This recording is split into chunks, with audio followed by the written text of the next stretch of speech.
kita baca tabarrukan, dan kalau ada kesalahannya mohon dibenarkan dan mohon dimaafkan, karena sekali lagi ini kitab bukan kaleng-kaleng ya.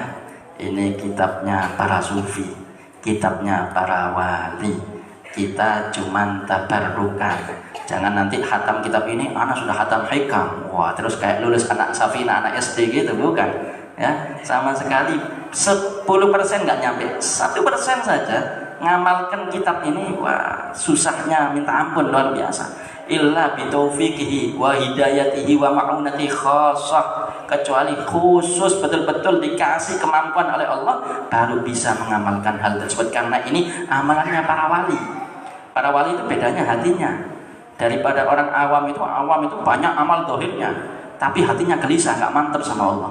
Kalau para wali amal dohirnya sedikit, yang wajib dikerjakan, yang haram ditinggalkan, nggak sampai maksiat, yang sunnah dihidupkan, tapi hatinya nggak pernah goyang, mantap selalu kepada Allah Subhanahu wa Ta'ala. Kalau doa langsung mustajab, kun fayakun. Kenapa? Diridhoi oleh Allah Subhanahu wa Ta'ala. Kalau kita kan nggak, kadang taat, kadang maksiat, kadang istiqomah, kadang kemudian lupa kepada Allah Subhanahu wa Ta'ala. Ala kulli hal, mudah-mudahan apa yang kita kaji menjadi ilmu yang manfaat, yang barokah. Amin ya rabbal.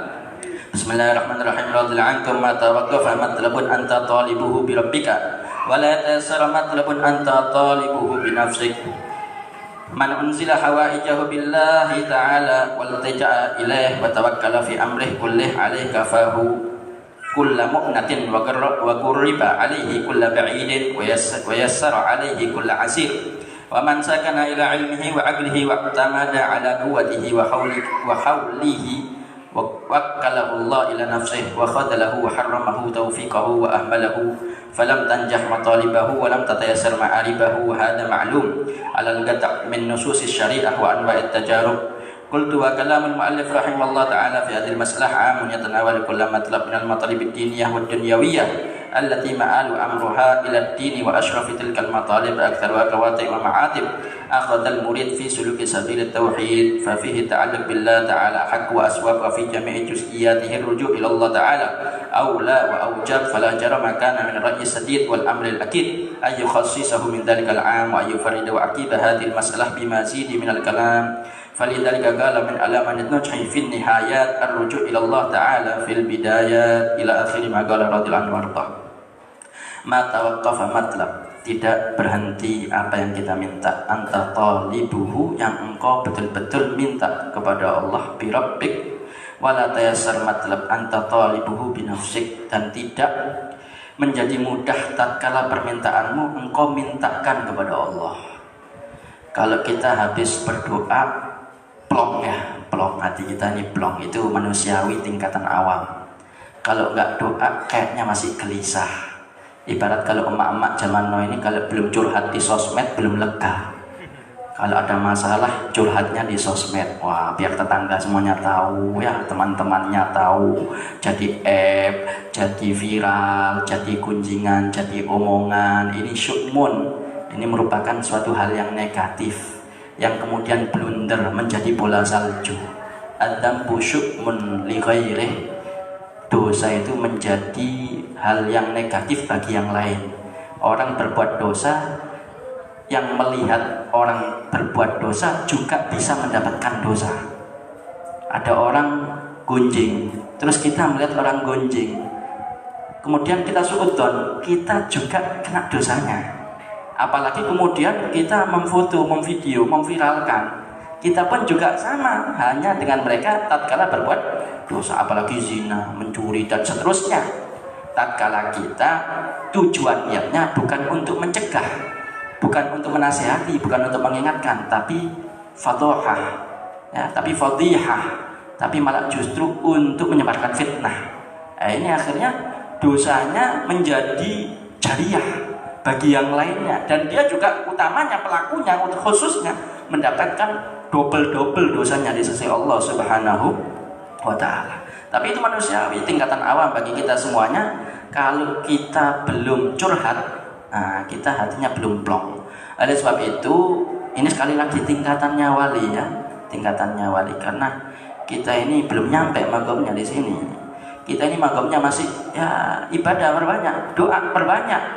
Jangan ana sudah ma'rifah, nggak butuh doa. Allah Maha tahu. Kalau Nabi Ibrahim alaihi wasallam tatkala dilempar oleh Raja Namrud ke api yang besar, malaikat Jibril dan seluruh malaikat menjerit di langit. Malaikat Jibril turun diperintah oleh Allah. Tanyakan kepada Khalilullah, kekasihku Nabi Ibrahim, apakah ada hajat kepadaku? Maka tatkala dilempar itu, dalam posisi sudah dilempar ini, masih di langit, masih di udara, belum nyampe ke apinya, karena jerami atau apinya itu yang dibikin oleh Raja Namrud itu besar sekali. Dan Nabi Ibrahim ini orang-orang dulu, ukurannya bukan seperti umatnya Nabi Muhammad, kecil-kecil fisiknya.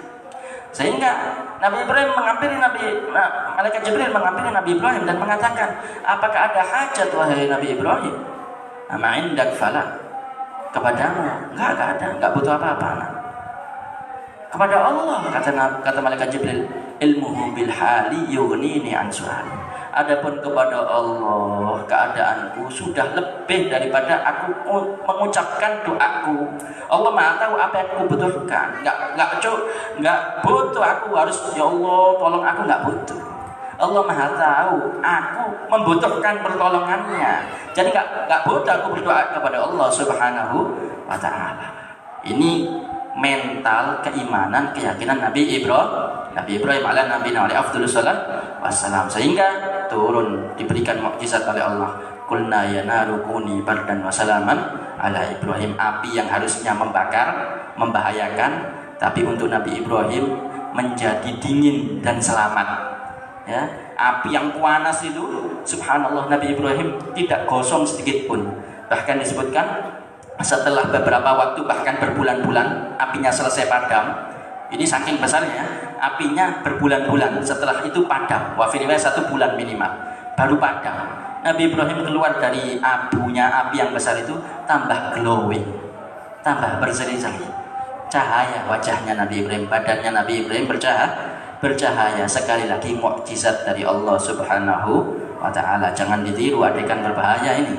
Ya, khususnya untuk para nabi dan para walinya Allah Subhanahu wa taala yang sudah mentok doanya, imannya, yakinnya kepada Allah. Kalau kita harus doa tiap waktu habis sholat, doa minimal pagi, malam, harus doa, wirid, zikir, Quran non-stop dibaca, tingkatan awam. Kalau enggak, TikTokan nanti, YouTubean, Facebookan, Whatsappan, habis waktu untuk lupa kepada Allah Subhanahu wa taala. Diajak ibadah, ana sudah ma'rifah, Allah Maha tahu. Ini kalamul haq yuridu bil batil.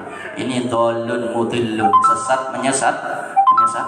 Untuk masalah zahir kita ikut syariat yang diajarkan oleh Nabi Muhammad sallallahu alaihi wasallam. Untuk masalah hati, batin, rohani, itu bainana wa bainallah, antara kita dengan Allah Subhanahu wa taala. Nggak perlu dieksplor, nggak perlu dipublikasi, apalagi sampai update status pemahaman yang dalam, intisari daripada ilmu ma'rifah hakikah yang bukan dikonsumsi oleh awam, kemudian diupdate status, di-share supaya lebih kelihatan kalau dia arif billah. Wah, ini da'aya, ini penipuan, ini bahaya, ini musuh dalam selimut. Ini ada waswasil khannas alladzi yuwaswisu fi sudurin nas minal jinnati wan nas. Hati-hati, ini termasuk daripada penyakit-penyakit hati yang sangat berbahaya yang ditakutkan oleh para wali-walinya Allah Subhanahu wa taala. Karena di akhir zaman, apalagi zamannya internet, banyak sekali pengakuan-pengakuan yang dusta.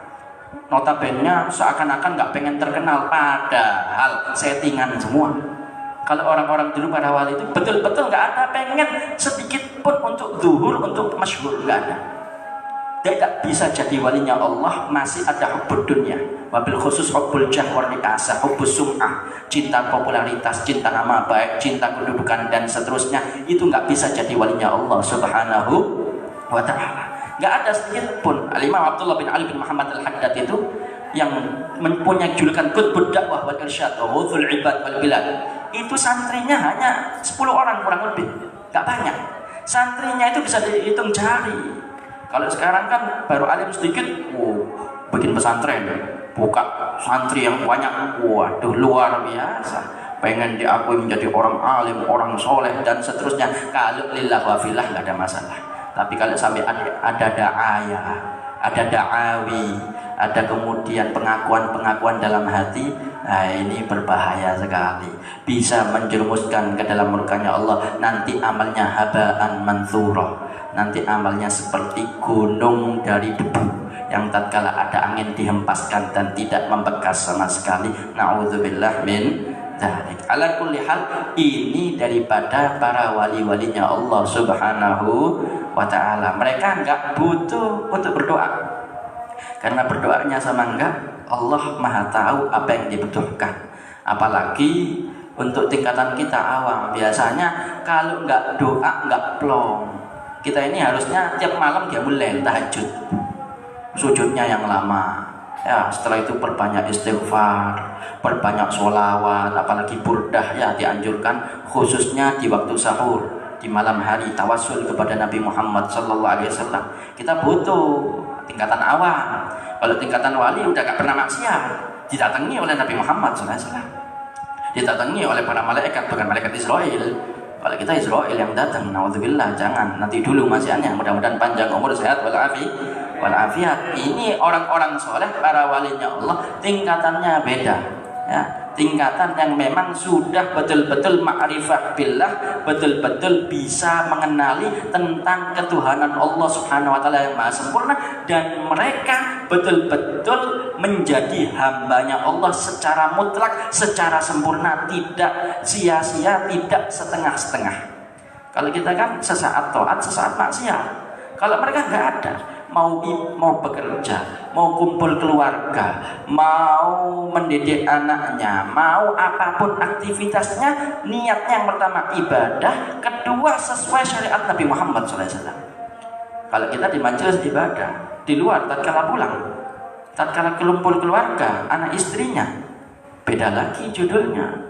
Pepet beb, gimana lagi beb? Ini darurat beb, halal beb, yang haram dihalalkan. Pakai jurus 1000 bayangan, jurus mabuk andalannya darurat beb, gimana lagi beb? Gak apa-apa, Allah Maha Ghafurur Rahim. Wah, mendalil dia.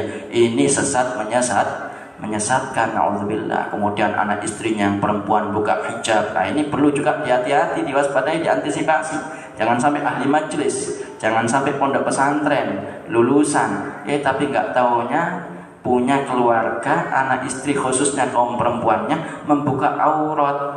Di majelis masya Allah pakai kerudung, di rumah ketemu yang bukan mahram tapi nggak pakai kerudung. Naudzubillah min dzalik. Ini merupakan hal yang paling sensitif, hal yang paling mendasar. Ini kalau ibarat di pondok pesantren, ini kelasnya kelas sifir masih, kelasnya kelas ibtidah, kelas masih kelas bawah. Lalu kita kelas sifir, kelas ibtidah, kelas TK belum lulus, apalagi mau kelas yang tinggi-tinggi, kejauhan masih.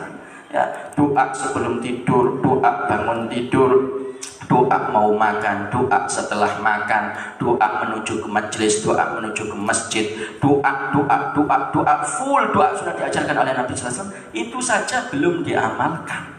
Kemudian ngaku alim, ngaku soleh, ngaku wali, ngaku ma'rifat, tetap dusta. Jauh daripada pengenalan yang hakiki dan betul-betul kenal dengan Allah Subhanahu wa ta'ala. Na'udzubillah min dzalik. Ala kulli hal, ini beliau mengatakan man unzila hawaijau billah ta'ala wal taja ilaihi wa tawakkala fi amrihi kulli alaih kafahu kulla mu'natin wa qarraba alaihi kulla ba'idin wa yassara alaihi kulla asir. Siapa yang diberikan daripada hajat-hajatnya oleh Allah, kemudian dia menyeru berharap kepada Allah dan bertawakal atas segala perkaranya kepada Allah, maka dicukupi oleh Allah segala apa yang dibutuhkan dan akan didekatkan ke atasnya daripada hal-hal yang jauh, dan akan dimudahkan baginya hal-hal yang susah.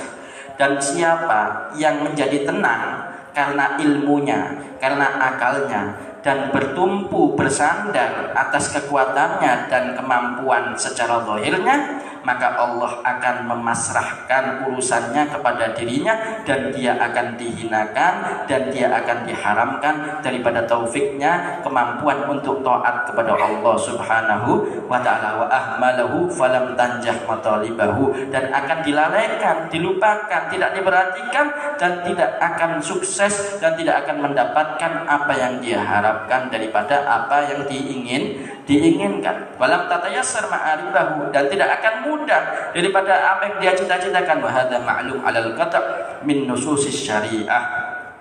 Dan ini semuanya sudah difahami secara qat'i daripada dalil-dalil nas-nas yang ada di dalam syariat. Anwa'id tajarub qultu wa kalamul mu'allif rahimallahu ta'ala fi hadhihi mas'alah amun yatanawal kull matlab min al-matalib ad-diniyah wad dunyawiyah allati ma'al amruha ila ad-din wa ashrafu tilkal matalib aktsaruha qawati' wa ma'atib akhadha al-murid fi suluki sabilit tauhid. Dan sesungguhnya banyak sekali juga daripada hal-hal yang sudah pernah dialami.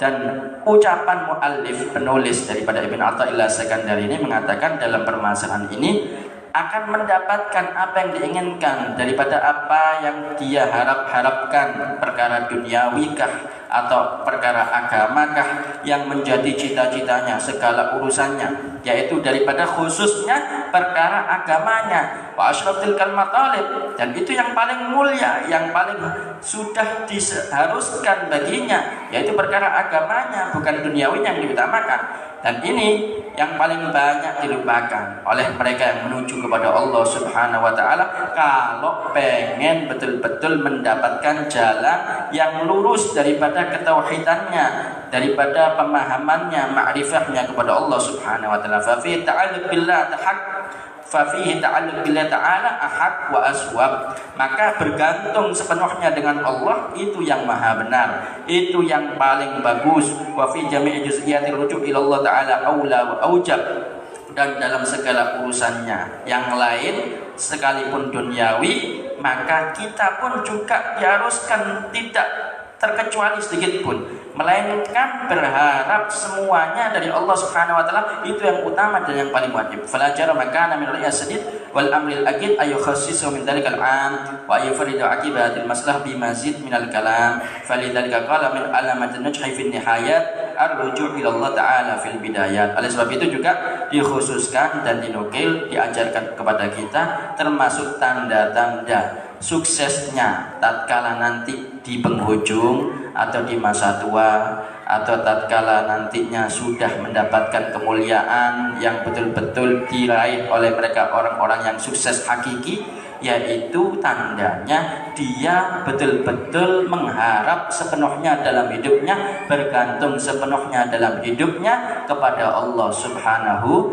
wa ta'ala. Dan ini selaras semua dengan kalamnya para salaf, man lam yusyrik fil bidayat lam yusyrik fil nihayat. Yang enggak bersinar di masa-masa muda tidak akan bersinar di masa-masa tua. Dalam arti la budda bil mujahadat, harus dengan bersungguh-sungguh, badlul majhud fi tahsilil maksud, mengorbankan semua apa yang dia punya, meraih daripada apa yang dia harapkan. Itu realistis. Kalau dia mengharapkan surga, taat istiqomah. Jangan hanya mengandalkan doa, apalagi tanpa berdoa kemudian kelakuannya maksiat, jauh dari ridhonya Allah. Tapi tatkala ditanya cita-citanya masuk surga, ini namanya hayal, halusinasi, mimpi di siang bolong, tidak sesuai dengan apa yang diinginkan. Al-qayyis man dana nafsahu wa amila lima ba'dal maut, wal ahmak man atba'a nafsahu hawaha wa tamanna 'ala Allahil amani. Yang cerdas itu yaitu yang selalu introspeksi diri, yang selalu muhasabah, yang selalu evaluasi, membenahi dirinya daripada kekurangan-kekurangannya, dan yang mereka melakukan amalan-amalannya bukan untuk cuma masa tua di dunianya, tapi sampai negeri akhiratnya. Ini banyak dilupakan karena kita mentok supaya masa pensiunnya, masa sepuhnya, masa tuanya, lanjut usianya terjamin rizkinya, maslahatannya dan seterusnya. Tapi untuk negeri akhirat yang pastinya kita semuanya akan ke sana, dia lupakan bekalnya. Kita sangat butuh bekal untuk negeri akhirat karena negeri akhirat itu khairu wa abqa, lebih baik daripada kehidupan dunia dan lebih kekal. Perjalanan kita masih panjang. Di dunia mungkin nggak punya uang, tapi alhamdulillah masih bisa makan. Sesusah-susahnya di dunia tidak bisa dibandingkan dengan susahnya nanti tatkala di negeri akhirat. Dan kita sangat-sangat butuh bekal yang banyak untuk menuju negeri akhirat, mengharap ridhonya Allah, syafaatnya Rasulullah Sallallahu Alaihi Wasallam. Kalau mau ke Jakarta dari Indramayu saja harus mempersiapkan bekal, harus mempersiapkan kendaraan, fisik dan segala macamnya, apalagi ke negeri akhirat. Wa fi wa min waraihim barzakhun ila yaum yub'atsun. Dan kalau sudah pergi ke negeri akhirat, pergi ke alam barzakh, pergi ke alam kubur, alias sudah meninggal dunia, tidak akan bisa kembali lagi ke dunia melainkan melanjutkan perjalanannya sampai nanti nunggu tatkala sangkakala ditiupkan yang kedua, yaitu yaumul ba'tsi wan nusyur, hari dibangkitkan semuanya oleh Allah Subhanahu wa taala, mulai zaman Nabi Adam sampai yaumul kiamah, kemudian dikumpulkan di padang mahsyar. Wa fi riwayah di situ selama 300.000 tahun, kemudian menuju ke mizan, menuju kepada timbangan, kemudian menuju ke hisab, satu persatu nanti dipertanggungjawabkan setiap amalan, ucapan dan semuanya, baru kemudian nantinya mendapatkan syafaat atau tidak mendapatkan syafaat daripada Nabi Maulana Muhammad SAW, tergantung bagaimana hubungannya dengan Rasulullah SAW tatkala di dunia. Kalau dia ahli sholawat, kalau dia ahli syariat, kalau dia senantiasa selalu menghidupkan sunnah Nabi Muhammad, berjumpa dan dapat syafaatnya Nabi Muhammad. Tapi kalau jauh dari Nabi Muhammad, jangan harap dan khayal untuk bisa cepat-cepat mendapatkan syafaat. Kalaupun dapat syafaat berkat keislaman, keimanannya yang sedikit, yang kecil, yang bukan apa-apa, itu tapi nomornya paling belakang, nomornya paling akhir. Dari sejak zaman Nabi Adam sampai hari kiamat, semuanya berebut syafaat Nabi Muhammad SAW. Triliunan manusianya, posisi kita di mana? Nabi Muhammad cuma satu manusianya. Itu nggak pernah dipikirkan oleh manusia, terlebih yang kurang iman dan keyakinan kepada Allah Subhanahu wa taala. Sebab itu Rasulullah mengatakan wal ahmak man atba'a nafsahu hawaha, yang dungu, yang bodoh, yang jahil, yaitu yang selalu memperturutkan hawa nafsunya, menjauh dari ridhonya Allah, bertentangan dengan Rasulullah, kemudian berharap yang baik-baik di negeri akhirat. Ini namanya halusinasi, hayal, mimpi di siang bolong. Ala kulli hal, kewajiban kita tetap on the track, istiqomah. Jangan lupa setiap hari baca Quran, jangan lupa perbanyak salawat dan salam, jangan lupa jauhi maksiat, jangan lupa hidupkan sunnah-sunnahnya Nabi Muhammad. Utamanya kerjakan yang wajib, jangan sampai ditinggalkan, maka insya Allah hidupnya bahagia, tenang, sejahtera dunia akhirat, dan insya Allah mendapatkan syafaat daripada Nabi Maulana Muhammad Sallallahu Alaihi Wasallam. Amin amin ya rabbal alamin. Rabbi fanfa'na bi barakatihim wahdinal husna bi hurmatihim wa amitna fi tariqatihim wa mu'afatihim minal fitani. Ini sedikit, kurang lebihnya Al-Fakir sangat bermohon maaf, wabil khusus kepada Bapak Ahmad bin Ismail bin Yahya dan kepada keluarga besar. Mudah-mudahan bisa bermanfaat buat Al-Fakir pribadi dan bermanfaat buat antum semuanya. Hadza minni wal afu minkum. Wassalamualaikum warahmatullahi wabarakatuh.